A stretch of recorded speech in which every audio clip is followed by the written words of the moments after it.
Salut à tous et bienvenue dans cette nouvelle vidéo de Yohan Dev. On n'est pas mardi, on est mercredi, mais après tout, peu importe, c'est l'heure de votre hebdo de la semaine, votre condensé de veille dev et tech. En 10 minutes, on va balayer 10 ressources ensemble qui ont été partagées sur la communauté hebdo2o.fr. Mais avant de débuter, vous connaissez, c'est le game YouTube. N'hésitez pas à vous abonner, à mettre un pouce et à laisser un petit commentaire, ça fait toujours plaisir. Et on perd pas de temps et on commence tout de suite notre petite revue de la semaine. Mais avant de commencer, je dois vous dire que depuis lundi, on a lancé au départ sur un petit compte Twitter, enfin sur mon compte Twitter, on a lancé un petit truc et puis il y a pas mal de gens qui ont répondu. L'idée c'est de construire collectivement une roadmap pour apprendre à devenir un développeur Symfony, de prendre toutes les bases nécessaires, pas forcément que le développement mais une culture générale informatique. Je vous en reparle à la fin de la vidéo parce que vous pouvez venir collaborer. Et puis j'en profite aussi, rappelez-vous, il y a un jeu concours qui va vous permettre de gagner plein de trucs super cool pour faire de l'hébergement de vos applications. Pour ça, eh bien, allez voir la vidéo de samedi dernier. Allez, on attaque notre revue de la semaine avec un article sur le compte, enfin sur le blog de Whiscale qui vient nous parler du mot DevOps. Est-ce que c'est devenu un buzzword comme on dit? Est-ce que ça n'a pas été dévoyé? Bref, si vous voulez comprendre ce qu'est le DevOps, d'où est-ce que cela provient, qu'est-ce que le profil DevOps, est-ce que ça existe ou est-ce que c'est pas plutôt le nom d'une démarche ou d'une équipe? Bref. Cela revient sur, qu'est-ce que c'est que DevOps, la stack DevOps, les outils qui sont utilisés par DevOps, les équipes, etc., etc., le déploiement continu, et puis, à un moment donné, vous allez voir que, est-ce que finalement, maintenant, on n'appelle pas ça le DevSecOps, puisqu'il faut parler de sécurité. Bref, si cette question autour du DevOps vous intéresse, je pense que cet article va potentiellement répondre à quelques-unes de vos questions, ou alors vous faire vous poser encore d'autres questions. D'ailleurs, allez, on continue. Officiellement, dans le journal officiel, le titre d'administrateur système DevOps, existe. Ça y est, il a été créé. Et donc, ça me faisait un petit peu sourire de poursuivre l'article précédent par celui-ci, parce que, finalement, eux, ceux qui ont décidé de créer ce poste, ne se sont pas posé la question. Ils ont dit que DevOps, c'était un poste. Pardon, je m'étouffe. Mais écoutez, je ne sais pas ce que vous en pensez.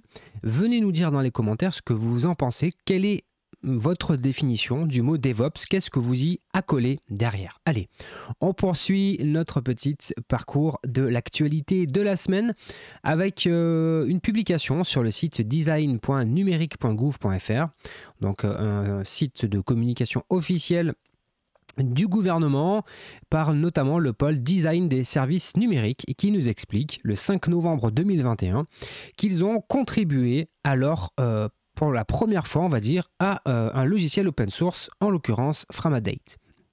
Et je trouve ça plutôt intéressant puisque très souvent ces outils-là, qui sont des logiciels libres, pour un certain nombre viennent rendre un service à la société, au collectif, et finalement qu'à un certain moment l'État puisse donner du temps à ces développeurs pour qu'ils puissent participer au logiciel libre, c'est plutôt une bonne chose. En tout cas, moi je le vois plutôt d'une bonne chose. Après, effectivement, il ne faut pas qu'il y ait des conflits d'intérêts, ce qui pourrait éventuellement arriver. Là, concrètement, qu'est-ce qui s'est passé dans leur contribution? Déjà, ils ont relooké le logo. Et puis là, ils nous montrent le prototype qui est en cours de réalisation. Et donc, voilà, ils ont essayé de rafraîchir, évidemment, l'interface. Donc, voilà, une initiative que j'ai trouvée plutôt intéressante et qui me semblait intéressant de vous partager. Allez, autre actualité sur le site alzacreation.com que vous devez, j'imagine, connaître. Un article qui vient de nous parler d'un outil en ligne qui s'appelle Octopus et qui va vous permettre simplement de créer l'arborescence de vos projets web, mais pas que. Regardez, c'est marqué là, mais pas que. Et grosso modo, c'est un outil qui va vous aider lors de la conception et du pilotage et des différentes phases de votre projet web. Vous allez retrouver un outil ici qui vous propose plein d'outils pour vous aider à piloter vos projets. Personnellement, je ne l'ai pas utilisé, mais d'après l'article, il y a une version gratuite qui permet de tester l'outil relativement globalement et complètement. Cependant, je tiens à vous le dire ici, hein, l'article précise que si on veut un usage pro et quotidien, bon, ben, la version gratuite peut avoir ses limites. Bref, ça valait le coup d'en parler 30 secondes. Hein. Je pense que ceux qui sont à la recherche d'outils peuvent aller jeter un coup d'œil de ce côté. Allez, un autre article de Philippe Charrière qu'on ne présente plus. Si vous vous intéressez au monde de GitLab, c'est un incontournable. Et donc, eh bien, son blog qui est en fait des issues sur GitLab. Hein, pourquoi s'embêter à faire un moteur de blog? Après tout, on peut publier dans des issues GitLab. C'est ce qu'il fait. Il a un blog comme ça qui est directement dans les issues. Et là, il nous a fait un article plutôt intéressant pour ceux qui ne savent pas ce qu'est exactement un GitLab Runner. Eh bien là, vous allez avoir la réponse. Philippe vous a compilé toutes les informations importantes pour bien comprendre ce qu'est un GitLab Runner, comment l'enregistrer, comment le lancer, comment est-ce que le runner a connaissance de jobs qui sont en attente. Bref, vous allez découvrir plein de choses intéressantes sur les entrailles des GitLab et des infra GitLab et notamment les fameux runners. Allez, une autre ressource de qualité partagée sur le site de Michael Andrieux, qui est un auteur d'articles excellent à chaque fois sur PHP. Il a également écrit des cours PHP et Symfony sur la plateforme Open Classrooms par exemple. Donc je suis sûr que parmi vous, il y en a plein qui ont déjà consulté ses productions. Merci beaucoup Michael pour tes nombreuses contributions. Et donc là, il nous propose une suite d'articles. Et le premier de cette suite d'articles, c'est comment contrôler la qualité de vos projets PHP et Symfony. Et le premier article finalement, c'est comment utiliser PHP Stan dans un projet PHP.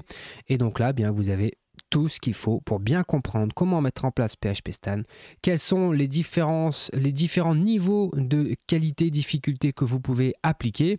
La petite blague, c'est que sur PHP Stan, il y a une nouvelle version qui est sortie, il y a un nouveau level qui a fait son apparition et qui peut être légèrement violent en termes d'exigence. Bref, si c'est un sujet qui vous intéresse, je vous invite vraiment à aller consulter cet article. Et il a mis aussi en ligne, je crois, le deuxième article de cette série sur PHP CS Fixer, qui sont des outils incontournables dans une CI pour un projet PHP. Donc, courez, allez voir cet article.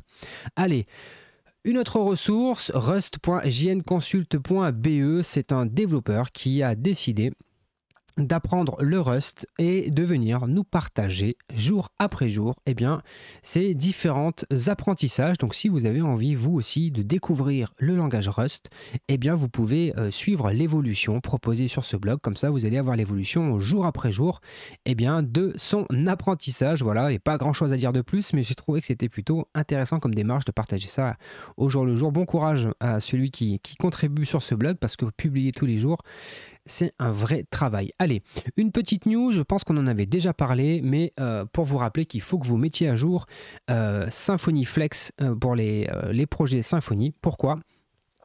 Parce que la façon dont Symfony Flex fonctionne a changé et désormais ils utilisent une nouvelle fonction, on va dire, une nouvelle façon d'aller chercher les recettes pour Symfony Flex. Maintenant, ça n'utilise plus un serveur qui devait faire fonctionner, mais ça utilise directement, ça va chercher, si j'ai bien compris, si je dis pas de bêtises, les recettes directement sur GitHub pour servir les recettes. Bref, mettez à jour vos projets Symfony, il n'y a pas grand chose à faire, il faut juste passer à la version 1.17.1. Allez, dernier article extrêmement intéressant sur le blog link-value.fr. Inclusion numérique, bonne pratique pour un web plus accessible. Et l'article nous dit quoi? L'article, il nous dit qu'il y a en France environ 12 millions de personnes en situation de handicap et eh bien évidemment, il faut qu'on pense à eux lorsqu'on développe des applications web. 12 millions de personnes, ça fait beaucoup, beaucoup de monde. Et donc on se doit de les prendre en considération. Et puis de toute façon, la loi nous oblige, en tout cas pour les services de l'État par exemple et des collectivités, elle nous oblige à garantir un accès équivalent aux services en ligne. Et donc on doit prendre en considération eh bien, cette population-là. Et grosso modo, l'article nous dit les principes essentiels de ce qu'est un site accessible en ligne. Il faut qu'il soit perceptible, l'utilisateur doit pouvoir percevoir l'interface via différents sens, utilisable, l'utilisateur doit pouvoir interagir avec l'interface, compréhensible, le contenu et le fonctionnement de l'interface doivent être facilement compréhensibles et enfin robuste. Le contenu et l'interface doivent être compatibles avec différents moyens d'affichage et les différentes technologies d'assistance. Bref, je vous invite à aller consulter ce très long et très complet article, vraiment passionnant. Allez, et dernière chose, eh bien rappelez-vous, je vous en ai parlé au tout début de la vidéo, on a lancé sur Twitter un petit projet, puis il y a du monde qui s'est un peu agrégé autour, sur la construction d'une roadmap afin de guider les gens qui souhaitent devenir développeurs Symfony. Tout à l'heure, je vous ai montré la version finale qui sera une espèce de mini site web sous forme d'une documentation. On retrouvera la route qu'on souhaite proposer avec plein de ressources déjà disponibles sur Internet. Si vous souhaitez contribuer, je mettrai le lien dans la description de la vidéo du dépôt GitHub.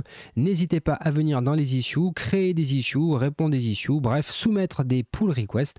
N'hésitez pas à venir contribuer à ce projet. On a besoin de vous pour faire un truc qui sera sympa. Écoutez, on a fait le tour. Je n'ai plus qu'à vous souhaiter à toutes et à tous une excellente semaine. C'est déjà la moitié de la semaine. Demain, c'est un jour férié. Profitez bien. Et rendez-vous samedi matin pour une nouvelle vidéo. Salut, salut!